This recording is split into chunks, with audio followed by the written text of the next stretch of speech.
Fala galera, hoje mais uma gravação de um podcast aqui com a minha convidada especial, Renata Spalletti, vice-presidente da Apsen, uma mulher executiva com uma vida super agitada, vai contar um monte de coisa pra gente, mas não esqueçam, curtam, compartilhem e acionem o nosso sininho lá no nosso podcast. Um abraço.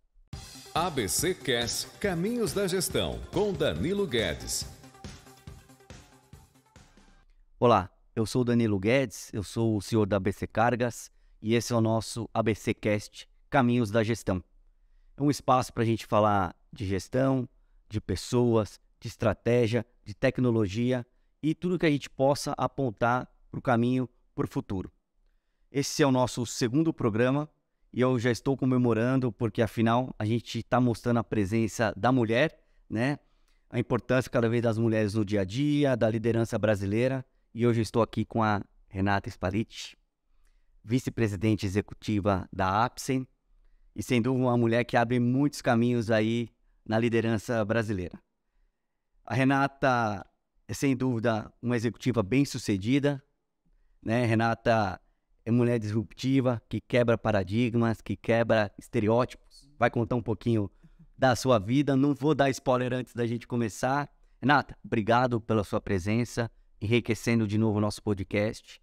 E a gente queria que você falasse um pouquinho de você, a sua formação, onde você nasceu, da sua família. Muito obrigado. Maravilha, obrigada pelo convite, um prazer estar aqui. Bom, é uma longa história, né? Afinal, estou com 41 anos e sou uma pessoa bem inquieta, que faço uma série de coisas. Mas eu nasci aqui em São Paulo, eu tenho uma descendência aí baiana da minha mãe, e do lado do meu pai, ele também paulista, mas vem com uma descendência italiana. Então, sou uma miscigenação aí de boas comidas, né? De massa, de uma série de coisas gostosas. E eu tenho um aspecto, assim, de hereditariedade na minha história, porque eu nasci nessa família Spalletti, a qual fundou o laboratório onde hoje eu estou como vice-presidente executiva. Então, eu entrei na empresa jovem, já estou fazendo esse ano 20 anos de Apsen. Estou há 15 anos na gestão, passando por vários desafios da empresa familiar, de ter o meu pai como meu gestor, o meu chefe, ao mesmo tempo, obviamente, mais importante do que tudo, como meu pai. E tenho atuado aí, como você falou, em uma série de projetos relacionados à mulher, diversidade, equidade e inclusão. Sou produtora de conteúdo, já fui atleta, então eu tenho bastante coisa. Você é formada em? Eu sou formada em engenharia química. Depois eu fiz pós em administração, MBA para CEOs, e aí um monte de outras formações extracurriculares aí ao longo da minha trajetória. Muito bom. Você estava falando aí sobre trabalhar em empresa familiar, né? Uhum. Isso foi algo que você alimentou, que o pai falou, não, Renata, você vai ter que ir, não tem escolha. Como é que foi esse processo? Eu cresci lá, né? Então eu quando era pequena, eu sempre quero lembrar o nome desse jogo e não consigo lembrar. Tinha um jogo de química. Tinha os laboratórios. Jogo mesmo, você não sei se é. com os tubinhos de Eu não sou tão velho, mas eu lembro. Você pingava... Você pingava as coisas coloridas e fazia as reações, saía fumaça e tal. Então eu brincava muito disso em casa para o laboratório, justamente para ficar no controle de qualidade, que eu adorava. Então eles me deixavam lá trabalhar com eles e criança, né? Você acha que realmente você está trabalhando, contribuindo, enfim. Então eu cresci muito nesse ambiente, com as festas, com as coisas que iam acontecendo, quando meu pai celebrava uma conquista, quando o escritório era expandido. Então eu sempre trabalhei muito ali com ele, muito próximo, trabalhei, né, entre aspas. Isso com quantos anos, mais ou menos? Desde piquititita, porque meu pai tá lá, vai fazer o ano que vem 50 anos. 50 anos. Então quando eu nasci, a Apsen já existia aí há um tempo, né? E com certeza, assim, os meus pais se divorciaram quando eu tinha 17 anos, e acho que uma das coisas que acendeu a certeza de que eu queria ir foi por conta dessa separação, pelo quanto eu queria estar perto do meu pai. E depois que eu entrei na empresa, imediatamente, assim, acredito que em coisa de 1 ou 2 semanas, eu entendi a missão que era continuar esse legado que veio dos meus avós, que o meu pai está até hoje à frente, mas que a gente quer dar continuidade, para que uma empresa de quase 54 anos possa se tornar uma empresa centenária. Muito legal. Assim, você, assim como eu, também sou segunda e terceira geração. Eu acho que você está na terceira geração. Tô na terceira. Empresa, né? E essa questão da profissionalização, eu acho que hoje realmente é algo mais forte, mas acho que talvez na época do seu avô e na época do seu pai, agora seu pai 50, mais ou menos dá para saber, acho que deve estar quase 70 anos já, uma idade já que você para assumir, né? E para você, qual que você acha que é o maior desafio que você tem encontrado assim no dia a dia da gestão da Apps? Em termos da questão familiar, eu acho que o maior desafio é muito semelhante, assim, eu tenho lidado muito com empresas familiares e eu troco muita figurinha também com o Toledo, que faz ali a gestão 4.0. Os desafios são muito semelhantes em relação à sucessão, à questão dos fundadores terem vivido uma outra realidade. Muitas vezes a primeira geração é aquela que cria uma coisa do nada, a segunda geração é aquela que faz o negócio crescer, exponenciar, e a terceira tem a fatídica fama de ser a que faz o negócio quebrar, não é? Tem até um livro que fala isso, né? E eles dizem assim, né, que quando você tem pais muito fortes, às vezes a outra geração vem um pouco mais soft, enfim. Então eu tenho, primeiro, tentado quebrar este paradigma da terceira geração, e acho que por conta disso, e óbvio, por todo o cenário que se coloca à mesa, uma vez que você entra numa empresa familiar, é aquela história de se provar, né, de fazer o que eu falei, eu fiz 1 milhão de cursos, né, eu sempre fui muito inquieta, porque nunca achava que estava suficiente, sempre achava que tinha que aprender mais, o que por um lado é ótimo, mas por outro lado chega um momento que a gente entende, eu preciso colocar tudo isso em prática, porque não adianta somar só ali certificados, currículo e não conseguir colocar em prática. Mas eu acho que tem muito dessa relação, assim, poxa, a geração que quebra a empresa, você vem já com fardo. Depois o fardo do preconceito, do julgamento, de tá lá porque é filha do dono. Então eu acho que tem isso, esse desafio. Tem o desafio de que a empresa tem uma jornada e os desafios são diferentes. Então se eu olhar para 20 anos atrás, quando eu entrei na Apsen, os desafios eram muito diferentes do que foram quando a gente decidiu dobrar de tamanho, por exemplo, em 2015, do que foi durante a pandemia, que foi um mundo completamente novo, ninguém sabia o que ia acontecer, ninguém tinha bola de cristal para se preparar para uma situação como uma pandemia tão crítica e que é totalmente diferente do que a gente está vivendo agora. Então eu tenho percebido, até mentorando outras mulheres, especialmente, outros negócios diferentes, de ramos diferentes, que essas etapas, elas são muito parecidas. O momento que você estrutura a empresa para dar o próximo passo, o momento que você deu o próximo passo. E quanto mais você cresce, mais difícil é crescer e lidar com toda essa situação. E recentemente, se eu te falar hoje, o meu principal desafio é entender o que vai ser o mercado da saúde e o papel da indústria farmacêutica no futuro. Legal. Isso daí que eu ia perguntar para você. Então a gente tem fases, né? Primeiro lá com seu avô, agora com seu pai. Sim, os próximos 5, 10 anos, muito provavelmente seu pai não estará mais no comando da Apsen. Olha que a gente duvida, hein? Mas talvez, pode até ser, mas o natural é que ele não esteja mais e passe o bastão para você, né? Como que você enxerga a Apsen daqui 5 anos? Não vou falar 10 anos, acho que 10 anos no Brasil é muito difícil a gente fazer um... Ah, sim. Mas ainda mais, não só no Brasil, mas no mundo que a gente está vivendo. Mas como você enxerga? Você falou assim de cenários, né? Então assim, na pandemia foi uma coisa, agora é outra, e a gente está vivendo um mundo agora, né, bem diferente. Então, você enxerga a Apsen daqui, sei lá, 5 anos, vamos dizer assim? Você acha que você vai estar no comando da empresa? Eu acho que não, e espero que não, porque a gente tem um projeto que meu pai tem que viver no mínimo 100. E ele vivendo no mínimo 100, ele tem que trabalhar até o 100, porque senão ele não vai... Então você vai aposentar antes dele, então. Desse jeito? Que sabe, né? Não, mas isso é uma coisa interessante, assim, eu me peguei muito refletindo sobre esse tema. É claro que eu me preparo para isso, mas depois de um tempo trabalhando junto com meu pai e conseguindo ali entender o papel dele, o meu, confesso que não é fácil, nem para mim, provavelmente nem para ele, encontrar esse espaço. E depois desse tempo entendendo quais são os diferenciais do Renato, o que ele é fundamental para a empresa, o quanto a cultura da empresa tem muito a ver com a presença dele. Quando ele dá uma palavra para a nossa equipe, a galera se engaja de uma forma, e ele tem, assim, um viés, uma veia de desenvolvimento de produto, de entendimento de mercado, de quem, como ele mesmo diz, com calças curtas já entrou na indústria e que acompanhou toda a indústria nacional crescendo. Então ele lembra, ele conta histórias das famílias, e todas as indústrias farmacêuticas nacionais praticamente ainda são familiares, de comando familiar. Os gestores que estão lá cresceram com ele, têm mais ou menos a mesma idade, então ele viu esse mercado se estruturando no Brasil. E essa inquietude é uma das coisas que ele mais gosta, é novos produtos e marketing. Por outro lado, uma das coisas que eu mais gosto é organizar a empresa, planejar, é governança, é uma coisa que me move. E tecnologia e inovação. Legal. Então a gente é muito complementar. Renata, você é filha única? Eu sou filha única do primeiro casamento dos meus pais, e aí no segundo casamento meu pai teve 2 filhas gêmeas. Então elas têm hoje 21 anos. Não trabalhar ainda na APS. Ainda não. Uma tá fazendo medicina, acabou de entrar, animadíssima, e a outra vai se formar em nutrição. Legal. E deixa eu te fazer uma pergunta. No seu segundo livro, Sucesso é o Resultado de Times Apaixonados. Para você, isso é meio que uma receita de um modelo de gestão? Para você? Sim, a paixão é. Como que você faz isso, assim, de sair de um discurso bonito, certo? Para ir realmente para a prática, para o dia a dia, para engajar as pessoas? Eu acredito que são vários elementos, não é um elemento só.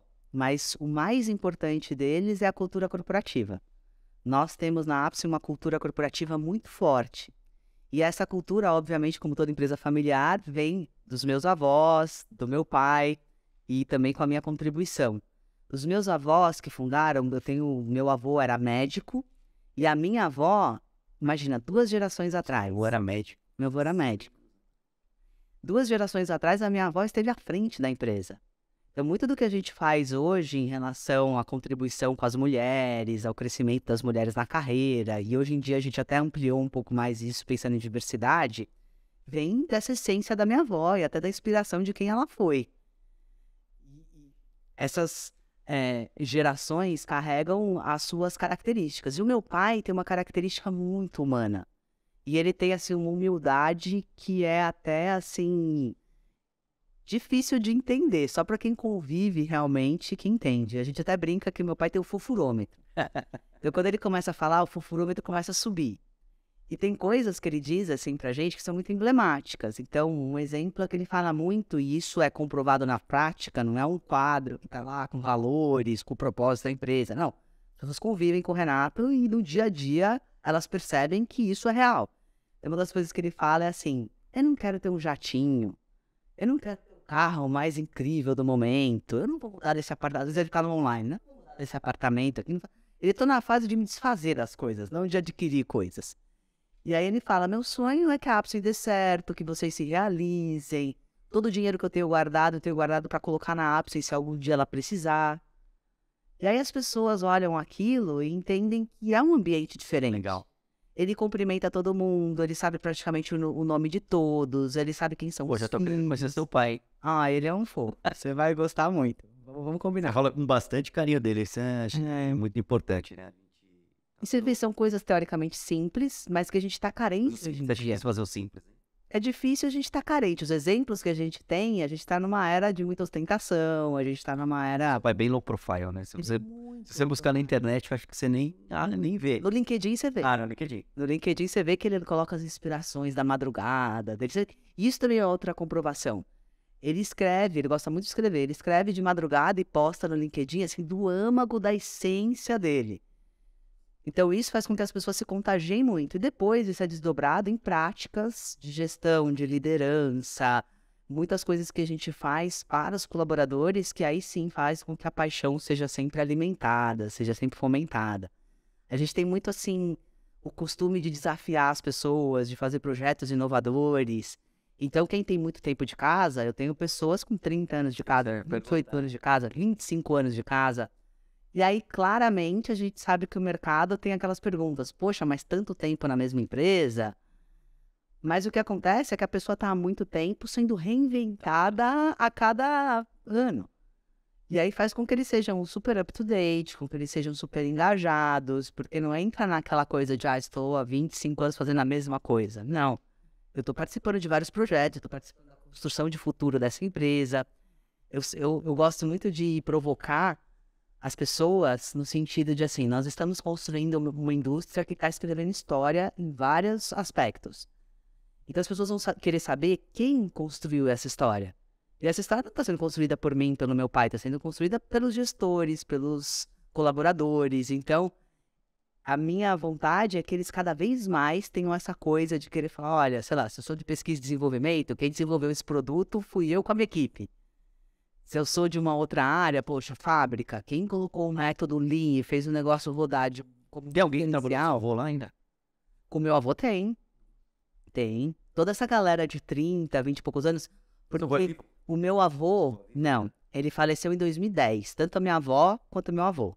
A minha avó teve Alzheimer muitos anos, tanto que a gente tem alguns medicamentos para Alzheimer por causa dela. E o meu avô, como médico, cuidou dela, assim, impecavelmente. Ela viveu bastante tempo com Alzheimer. E ele meio que dedicou, assim, todo o fim da vida dele a ela. Com muito amor, assim, era uma coisa até muito, muito bonita de ver. E quando ela faleceu, 4 meses depois ele foi. Com certeza foi uma coisa muito, assim, que ficou claro pra gente que ele não queria viver sem ela. Claro que ele já estava com uma idade avançada, ele era um pouquinho mais velho do que era, com 92. Mas em 2010... eu entrei em 2003, então em 2010, Tava lá. ele recebia por fax, que ele gostava de receber por fax, o faturamento. Todo dia batia determinado horário e já ia esperar o fax chegar com o faturamento. E ele, eventualmente, participou de algumas situações presenciais na Ápice, mas a gente ia muito na casa dele, para diretores, enfim, ia na casa dele para passar ali alguma coisa, alguma dúvida que ele tinha. Então ele realmente participava. E aí tem muitas pessoas que conviveram, que conheceram. Já a minha avó um pouquinho mesmo, a gente tem algumas. Essa galera de 30, 20 e poucos viveu direto com a minha avó. Mas como ela teve Alzheimer e muito cedo ela já não reconhecia as pessoas, enfim. Então tem menos pessoas que conviveram com a minha avó e mais pessoas que conviveram com o meu avô. Legal, uma história bonita. E a gente falando um pouquinho de conjuntura, de tendência, mas não somente da Apsen. A indústria farmacêutica, o segmento de maneira geral, que tendências que você enxerga? A gente vê tanta questão de inteligência artificial, né? Essas coisas assim. Cara, onde vai parar a medicina e a indústria farmacêutica como um todo? Qual é a sua visão? Bom, é um dos assuntos que eu tô mais, assim, apaixonada por estudar e claramente também muito interessada. Vai ter uma pílula que vai tomar, não precisa comer mais, assim, tipo... Ah, não duvido nada, viu? Porque do jeito que as coisas estão indo... Eu acho que muita coisa vai acontecer. O que a gente tem observado, assim, por exemplo, você pega o sírio-libanês. O sírio-libanês hoje já está fazendo um Twin Tech. O que é o Twin Tech? É um gêmeo tecnológico. Então, eles escaneiam o seu corpo, por exemplo, e colocam ali todo o teu histórico. Então, se você usa algum gadget, se você tem todo o seu histórico de exames. E aí, a gente vai ter momentaneamente um desafio de que nós não temos esse histórico compartilhado. Então, quem vai conseguir realmente fazer isso em sua magnitude é quem, sei lá, já se tratou no Sírio há muitos anos. A gente colocou um chip aqui, assim, né? Que quando você... Tem também.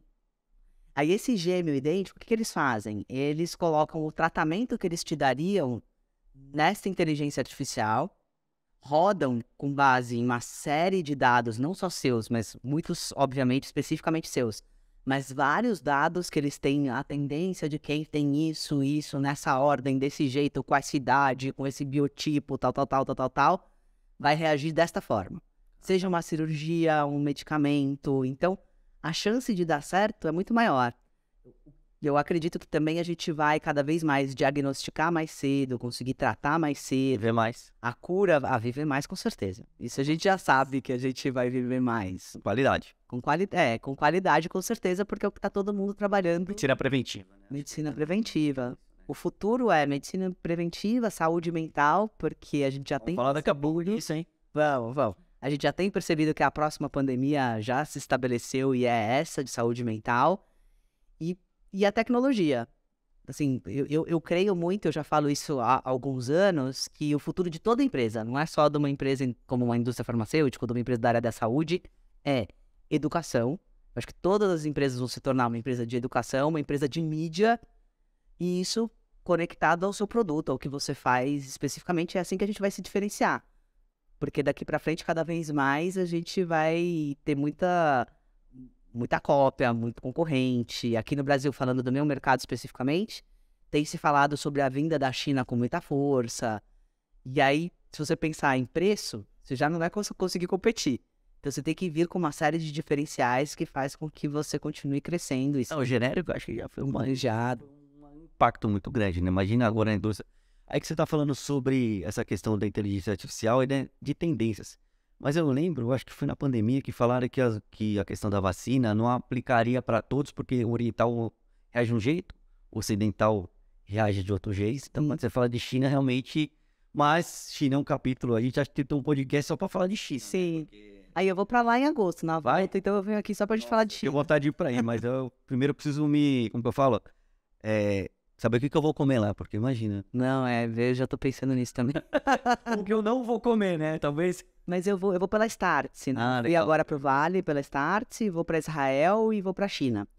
E lá na China, eles têm uma pessoa que é chinês, mas que mora lá há 10 anos. Então, ele é descendente de chineses, morou no Brasil, fala português super bem, mas morou 10 anos na China. Então, ele tá muito atualizado, assim, porque se a gente vai lá como, sei lá, turista, enfim, você vai, né, se dar um pouquinho mal, vai ter um pouco de dificuldade. Então, a gente vai fazer a imersão, que já é o padrão da Startse, visitar empresas, professores da China e tal. Mas também ele vai acompanhar a gente nessa questão de refeição, que, por exemplo, no Vale não tem isso. Não precisa, Não tem. né? A gente se vira. Tem. Agora, lá na China, é uma preocupação minha. Eu falei, mas aí vocês vão largar a gente... Porque lá eles falam, ó, almoço daqui 1 hora e meia, vocês voltam. Eu falei, na China não tem a menor condição. Ela falou, não, na China é diferente. A gente acompanha, almoça todo mundo junto, janta todo mundo junto. Então, talvez ele consiga me salvar em algumas situações. E vamos falar um pouquinho sobre mulher, mercado de trabalho e liderança feminina, né? Impossível a gente não falar de liderança feminina tão em voga, assim, as mulheres dominaram já o mercado, eu acho isso muito legal. Mas mesmo você sendo da família fundadora, né? Quais foram as barreiras que você enfrentou, assim, na ápice? Pô, uma mulher vai tomar conta, o avô tomava conta, o pai, agora uma mulher. Tem isso? Tem. Infelizmente tem. Eu nasci num berço, assim, que eu não sabia que eu ia enfrentar isso. De verdade, eu não imaginava. Pelos meus pais, pela minha família, pela escola que eu estudei.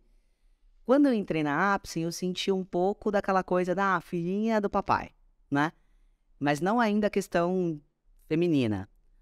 Nós tivemos uma grande crise financeira na Apsen, onde a gente teve que renegociar todos os contratos da empresa, tive que demitir muitas pessoas. Isso eu muito jovem, assim, foi um dos momentos mais marcantes, assim, o primeiro grande aprendizado, né? De falar assim, tá bom, tudo que eu aprendi, estudei, eu comecei como trainee na Apsen, até então era tudo novidade, tudo bacana, ali foi entrar no jogo realmente. E foi nesse momento que eu comecei a sentir o preconceito pela mulher. Jovem, mulher, filha do dono, era um pacote muito grande. E você percebe desde olhares, que muitas vezes é aquele olhar do pé à cabeça, assim, de tipo, é com você que eu vou falar? Ou eu só falo com diretoria. E eu costumava brincar, prazer, a diretoria. Eu com 22 anos, prazer, a diretoria. Que entidade é essa, né, a diretoria? Só fala com o diretor. Então, isso ficou muito latente pra mim nesse período. Assim como eu senti também no começo da minha carreira, muitos homens que se achavam no direito de dar uma cantada, de chamar para um jantar que não tinha nada a ver com o assunto. Muito. E eu fui aprendendo a... Pois eu tinha... porque, além de tudo, eu aprendi com meu pai. Nós somos pessoas muito humanas, a gente cumprimenta todo mundo, a gente é muito de abraçar, de... E num primeiro momento, acho que aquilo era confundido. Então eu aprendi a continuar sendo do jeito que eu sou. Até um amigo meu falou assim, nossa, você é tão acolhedora, carinhosa, e ao mesmo tempo você consegue estabelecer uma barreira que é impossível alguém chegar e passar do limite. Então acho que aos poucos eu fui aprendendo isso, mas foi meio que na marra. E aí quando eu entendi e percebi o privilégio que eu tinha, eu falei, poxa, se eu tô aqui, com certeza quem me abriu as portas foi a minha família.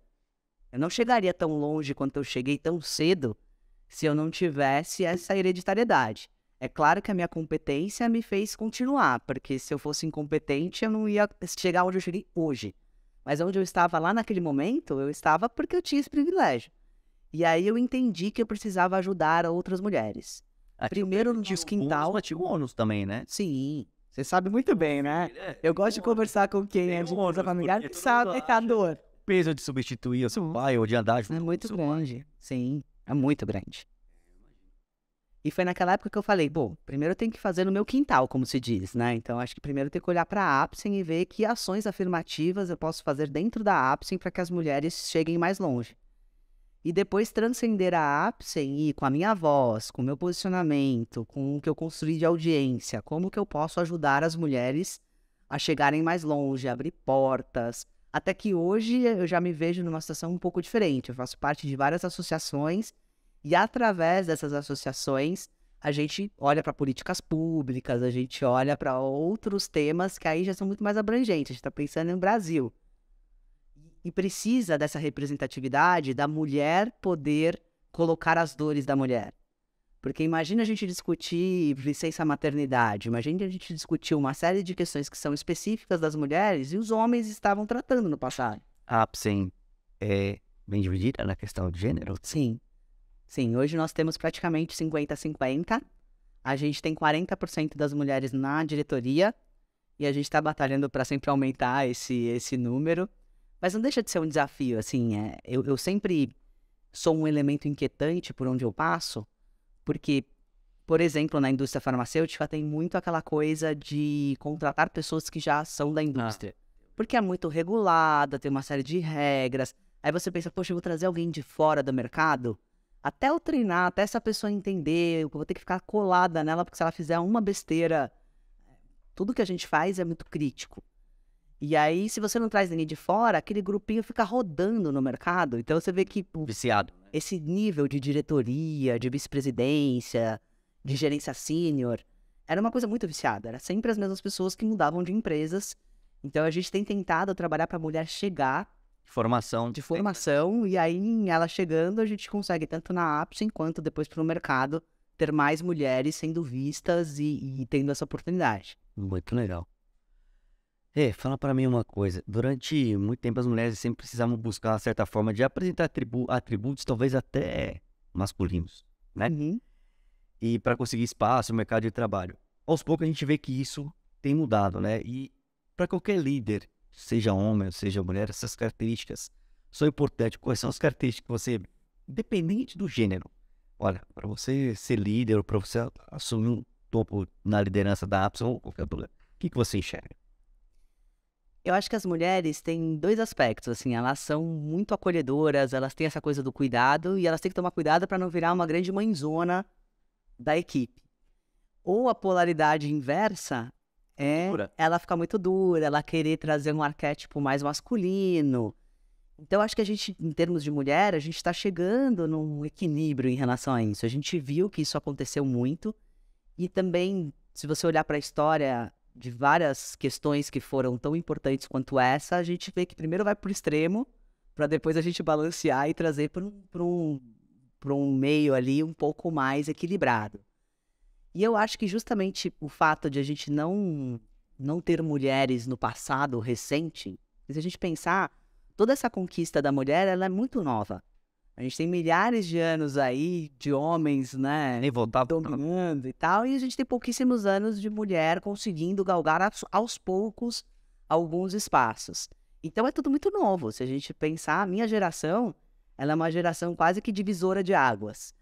E eu mesma me pego carregando uma série de coisas que eu ouvi na minha infância, que eram comuns de serem comentadas, e eu coloco ali, às vezes, ou em prática, ou numa fala, e que eu me coloco, como que eu ainda tenho esse tipo de atitude? Imagina, você com toda a formação, a sua avó... Se acontece comigo, imagina, né, com outras pessoas que estão... Esse papel é fundamental mesmo da questão da sua liderança junto a essas mulheres, porque a gente vê... Eu espero plantar pelo menos umas sementinhas aí na vida. A gente não vai conseguir mudar o mundo, mas já tem que fazer algo para que isso... Exato. Teve aí, acho que foi ontem, né, recentemente, no Nordeste ali, então... Sim. A gente vê muita questão desse ainda do coronelismo, né? Do machismo. Muito, muito. É impressionante, impressionante. É algo que tem que mudar mesmo. Eu acho que não é nem por questão de... Eu falo que não tem, coitadinho, nem homem e nem mulher. Exato. Eu acho que tem que tratar todo mundo igual e pela sua competência. competência. Exato. Eu acho que essas pessoas elas têm que chegar pelo mérito, né? Lógico, a mulher ela tem muito mais desafio que o homem. Isso Dupla, tripla jornada. Não tem jeito. Por mais que o homem já esteja lá, ajuda mais, ajuda em casa, ajuda com o filho, mas não é a mesma coisa. Não é. Vamos falar um pouquinho de saúde mental. Acho que é um assunto que você tem se debruçado bastante aí, né? Sim. E você, como gestor, ainda atuando na área de saúde, né? Como você vê a questão da saúde mental das empresas, da liderança? Se isso tá... A pandemia, ela mexeu... Acho que mexeu não, né? Acho que realmente Sim. mudou tudo. Como você tem visto isso hoje? Esse é um tema que eu olho muito, porque na Apsen a minha principal linha é uma linha para sistema nervoso central. O meu principal produto é um antidepressivo. Então a gente está toda hora assim monitorando dados, informações sobre o quanto isso tem crescido. E também porque é uma causa que eu abracei também no meu CPF, assim, é uma coisa que eu quero ajudar. Por quê? Porque os números são alarmantes. Tanto pela pandemia, que eu acho que foi um momento que as pessoas tiveram que lidar com seus monstros internos. Eu acho que quando a gente está trabalhando, se movimentando, talvez a gente não enxergue tantas coisas. Pelo medo, que as pessoas sentiram medo, a morte bateu na porta de muita gente. Levou muitas pessoas próximas. As pessoas tinham muito medo de partir. E ao mesmo tempo também criou assim... um sentimento de o que eu não fiz ainda, que eu preciso fazer, porque eu entendo que hoje eu percebo muito perto que eu não vou viver para sempre, enfim, você percebe a sua vulnerabilidade. Então, acho que a pandemia acelerou muito isso. A gente tem toda a questão do advento das mídias sociais, de o quanto que a gente está hiperconectado, toda essa coisa, né, nós estamos impacientes, a gente quer escutar o áudio na velocidade 2. Aí uma pessoa tá falando com você, você já começa a ver, poxa, não pode falar na velocidade 2. Né? Vídeos curtos, tudo muito hiperestimulado. E nós Crianças, né? Então, nós estamos vendo esses jovens que estão com um índice de suicídio super alto, são os jovens que tiveram exposição à tela extrema já desde pequenininhos. Só essa primeira geração que tá chegando, que os pais achavam o máximo no começo, falavam, eu dou o celular e eles ficam quietos. Só que a consequência tá vindo agora. Então, acho que daqui para frente, o que a gente tem percebido é que isso só vai piorar, infelizmente. Não que eu seja pessimista, mas assim, pelo cenário que está se montando da inteligência artificial no mundo, guerras, polarizações políticas, polarizações religiosas, cada vez mais aquecidas, a tendência é que as pessoas fiquem cada vez mais depressivas, ansiosas. Do burnout, né? O tal do burnout. Mas burnout é sempre culpa da empresa. Não. Vejo muita gente falando, a empresa me causou isso, a empresa... Mas acho que é um conjunto. É um conjunto. Né? Acho que tudo... E aí acho que o papel que você tem falado bastante sobre a empresa trabalhar nisso, né? Na questão da saúde mental dos colaboradores. Passa Sim. 8, 10, 12 horas do dia ali dentro. Exato. Acho que eu tenho falado muito sobre segurança psicológica. Eu acho que hoje é o tema de ordem. A gente sabe que todo mundo martela isso, mas não pratica efetivamente, que não dá mais pra gente ter o modelo comando e controle. Isso não existe, não tem como. As pessoas não aceitam. E no passado aceitavam. Talvez porque a jornada era muito menor, a gente tem essa jornada quase que de 24 horas, o WhatsApp continua ali, as pessoas estão trabalhando mais tempo, mais tarde. Então, se você não consegue um ambiente de segurança psicológica, fora todas as inseguranças que a gente já tem na nossa vida, que no passado também nós não tínhamos, né? A gente tinha telefone discado, ninguém entrava em contato com você fora do horário. Pensando, O fim de semana era 30 anos atrás, tipo assim, infelizmente por transporte, não tinha, você sabia as coisas na segunda-feira. Exato. Ninguém morria. Ninguém morria. E hoje não. Então a gente já vive num ambiente super sensível, insegurança, medo, a mídia bombardeando uma série de coisas e sempre explorando muito mais o lado negativo. Acho que tudo isso já deixa a gente muito ansioso. E aí se no trabalho, que é onde a gente passa a maior parte do nosso tempo, a gente não tem um ambiente de segurança, você tem medo de ser mandado embora. Você tem medo de se colocar, você tem medo de falar numa reunião, você tem medo de discordar. A somatória de tudo isso faz com que as pessoas entrem numa situação semelhante ao burnout, o próprio burnout. Por isso que também é confundido. O ser humano tem a mania de colocar a culpa em alguém. Como diz o mestre Homer Simpson, né? A culpa é minha, eu boto ela em quem eu quiser. Isso aí. Então eu quero achar um culpado. Eu não quero ter a autorresponsabilidade de falar, poxa, eu negligenciei isso, eu fui além e tal. E também, eu sempre brinco, você não, se você é um profissional capacitado, por mais que a empregabilidade seja um problema no Brasil, também contratar pessoas é um outro problema.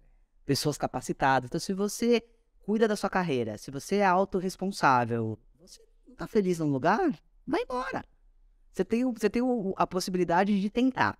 Não, eu vou tentar falar com o meu gestor, não funcionou. Vou tentar falar, de repente, num canal adequado, ou no RH, não funcionou. Tá infeliz? Vai viver. O que você tem feito, né, para dar esse equilíbrio todo? Porque você é extremamente agitada, né? Sou muito agitada. De onde você descarrega? Eu confesso, né? Eu não sou um exemplo de nenhuma forma. Mas eu procuro ser uma pessoa consciente. Então, pra mim é muito difícil desacelerar. Muito. E também é muito difícil aceitar pessoas que não estão na mesma velocidade que eu. Porque ou eu já quero ir lá e eu fazer, ou isso também me causa uma ansiedade enorme. Porque como eu penso muitas coisas ao mesmo tempo, o fato das pessoas não estarem entregando na mesma velocidade que eu tô pensando, faz com que eu sinta que tem muita coisa em aberto e aquilo vai me causar Você abre muita porta? absurda. Você abre muita porta? Muita. Muita. Eu abro muito até porque eu formei um time muito competente, eu formei, assim, uma rede de apoio também muito competente, precisando fazer tudo que eu faço. E aí eu dou quanto eles gritam, né? Eu vou pondo. Então eu quase que virei um povo, porque eu consigo delegar muitas atividades, mas eu fico esperando o retorno de todos eles. Legal. E você falou aí sobre o Vale do Silício. Eu tive essa vivência há exatamente 5 anos atrás, eu estive lá no Vale do Silício. Muito legal, né? É muito legal. É algo, assim, que acho que todo mundo deveria ir. E sabe o que eu achei mais legal lá? Que eu não achei que a gente não está tão longe do Vale. Assim, não na questão de tecnologia, mas a gente está longe na questão do compartilhamento Sim. das ideias, o que a gente vê das pessoas, né? O que você pode compartilhar com a gente dessa viagem aí que você fez? Nossa, eu amei. Foi a minha primeira vez, então era um lugar que eu queria muito ir. Foi uma viagem que eu fechei há 3 anos atrás e só consegui agora. Pandemia. Primeiro por causa da pandemia, depois quando as coisas retomaram, aí eu tinha muitos eventos também que tinham sido estancados da Apsen no segundo semestre do ano passado. Foi assim, todos os eventos que a gente não fez na vida, nós fizemos no segundo semestre do ano passado. E a gente acabou marcando para agora e com certeza nada é coincidência, eu acabei indo logo depois do advento do ChatGPT. Então eles tinham mudado a grade completamente. Eles estavam com outros professores, com outros temas. Eles até comentaram que um dos professores que foi de Stanford, eles tinham parado de trazer porque o pessoal estava mais interessado em outros temas do que especificamente em inteligência artificial. E eles voltaram a trazer esse professor agora, então eles mudaram um pouquinho a grade. E foi muito legal ver essa coisa fervilhante do Vale para entender como que isso dita a tendência. Então veio o advento das fintechs, depois health techs, e agora é IA e robótica, que é o que eles estão olhando. E ao mesmo tempo, eu entendi que 50% do capital de investidores está lá. E os investidores estão lá. E eles gostam de estar perto.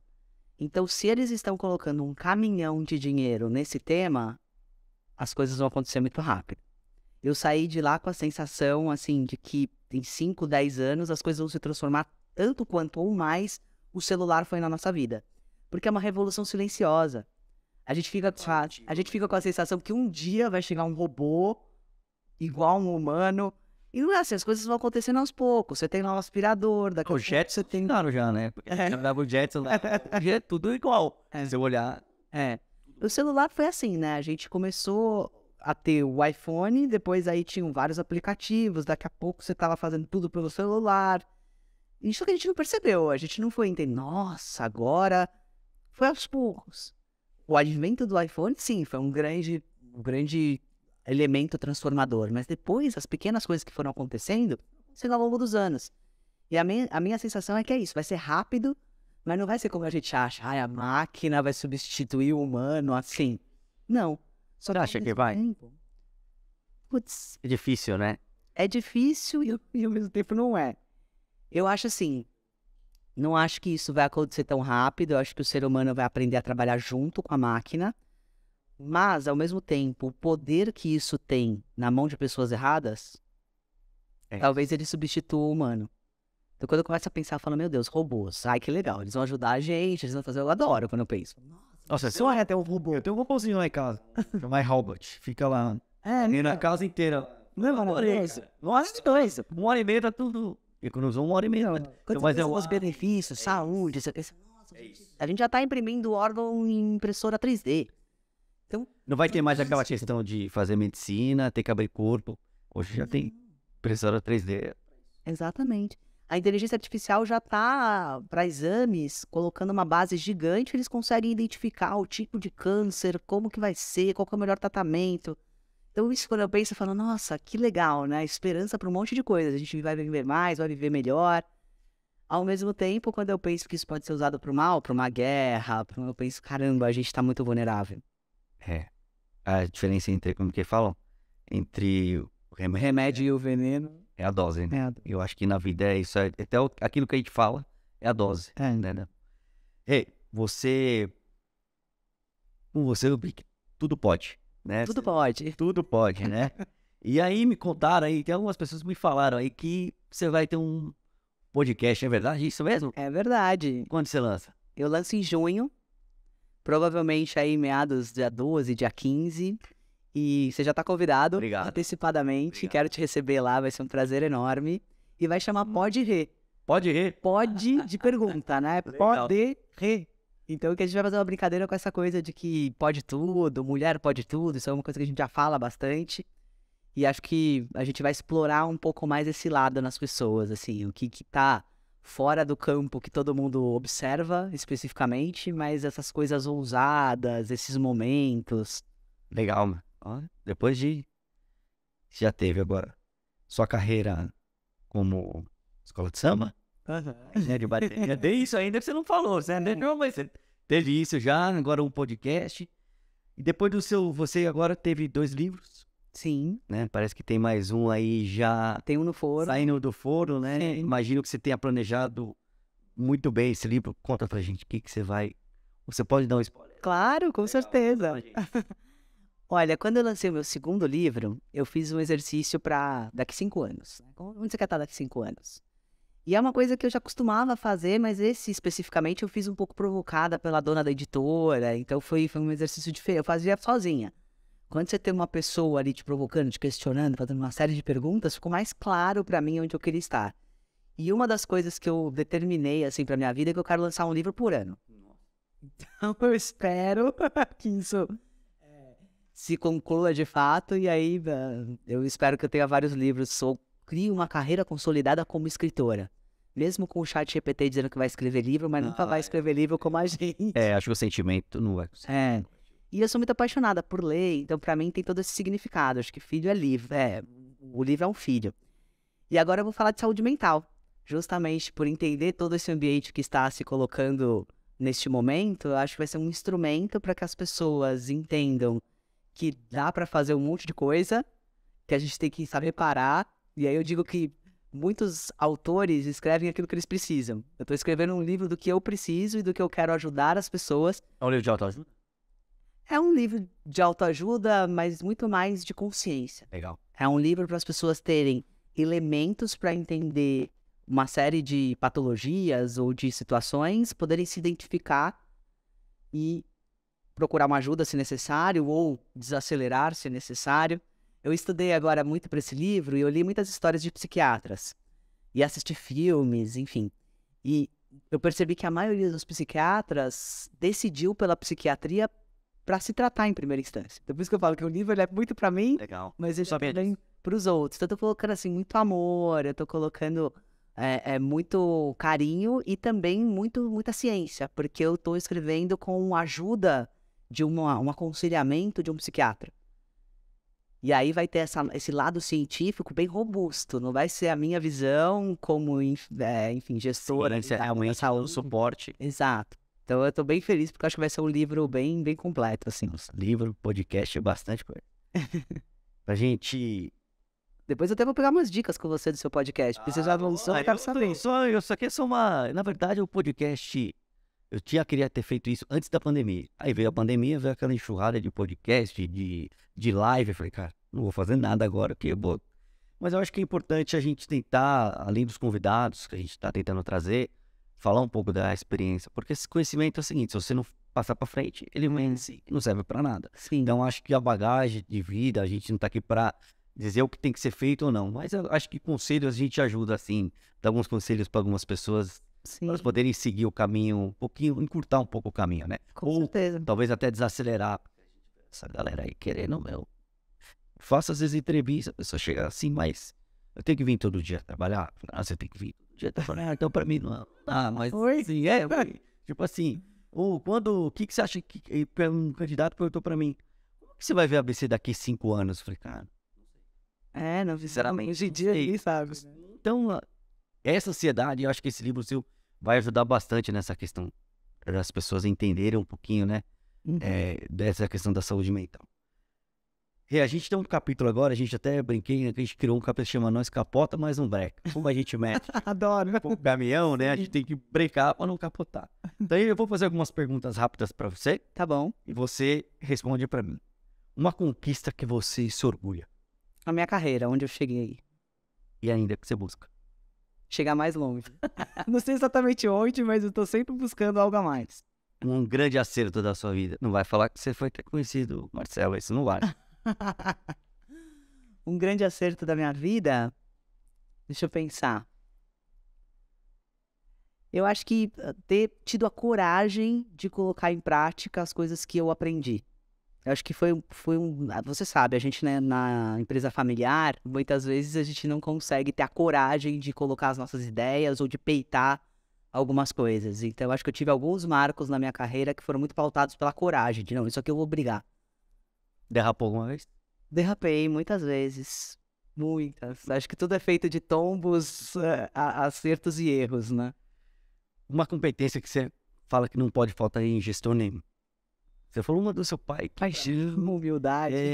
Humildade pra mim, eu acho que essa é a... É, E é humildade na essência mesmo. na essência, Na exatamente. essência, não é a...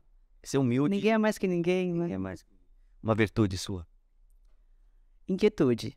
Também é a mesma coisa que você falou, a mesma dose do remédio e a dose do veneno, mas eu acho que é uma virtude porque me faz fazer tudo o que eu faço, me faz buscar além, mas também é a minha maior dificuldade como pessoa, assim, desacelerar essa minha Então inquietude. você já falou, ia perguntar não um desafio, mas um ponto. A questão de desacelerar mesmo, né? É. No sentido de... Sim, de viver mais. Eu sou tão obcecada por trabalhar que eu preciso aprender a parar para viver as coisas que eu gosto, as pessoas que eu amo. O Toledo é um grande freio para mim. Ele fala, chega, para. E ele me ajudou muito. Se bem que agora ele tá numa fase que ele tá trabalhando mais do que eu, mas são fases. Não fácil, a gente tem que saber que é fácil. É. Um caminho para a humanidade ser melhor. Amor, união, conversa. Acho que a gente desaprendeu a conversar, aceitar a opinião do outro. A gente tá falando aqui sobre ter coragem de falar as opiniões. Acho que a gente já... A gente tá sendo muito, a gente fala e as pessoas já... É. É isso, a gente... Essa divisão não leva a lugar nenhum, né? Tem uma mensagem final pra gente? O que você tem pra falar? A minha mensagem final é sempre muito parecida porque é o que me move. Eu tenho tatuado várias coisas no meu corpo, são coisas que eu acredito. E eu falo muito uma frase, que é busque seu propósito, deixe seu legado.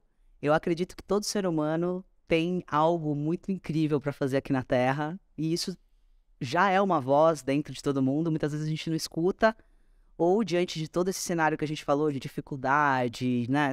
Eu gosto muito de falar de mulher. Se você pegar a mulher que tem dupla, tripla jornada, tá tentando, de repente, criar um filho bem e fazendo 2 trabalhos, faculdade, tentando estudar, tentando prosperar, às vezes não tem tempo para escutar essa voz. Literalmente não tem tempo. Mas em algum momento eu acho que a gente tem que trazer essa voz e colocar essa questão. E eu tenho percebido que não precisa ser grandioso, sabe? Acho que é como Madre Teresa de Calcutá disse, é um pouquinho todo dia. As pessoas procuram, eu preciso fazer uma coisa enorme, grandiosa. E o que eu tenho percebido é que às vezes você olhar as pessoas nos olhos, você ter tempo de escutar, você conseguir olhar o ser humano que está do outro lado é o que faz toda a Minha diferença. esposa fala uma frase e é verdade, é constância de propósito. É A isso. gente tem que... Gostei. Constância de propósito. A gente tem que ser... Devagarzinho, você Exato. falou, não adianta querer fazer de uma vez. Eu acho que devagarzinho a gente vai plantando, até deixar um legado, né? É. Você diz, né? Agradeço demais a sua participação, vou te cobrar daqui um tempinho pra gente ir lá conhecer, inclusive conhecer a estrutura da Ápice. Sim, com certeza. Eu gosto muito da indústria farmacêutica, eu acho que uma indústria está sempre na frente. Ó, a nossa fábrica a gente chama de Fantástica Fábrica de Medicamentos e a ápice a gente chama de Nação Azul. Então eu vou querer te receber lá, todo mundo de azul pra te receber. Não, igual os Blue Mans, né? Tipo isso. Mas legal, obrigado mesmo. Acho que a nossa audiência vai estar, vibrando quando souber que você participou do nosso podcast. Que bom. Obrigado. Eu também adorei. E a gente Obrigada está pelo aqui. convite. Obrigado a todos vocês que acompanharam o ABC no mais um podcast Caminhos da Gestão. Obrigado.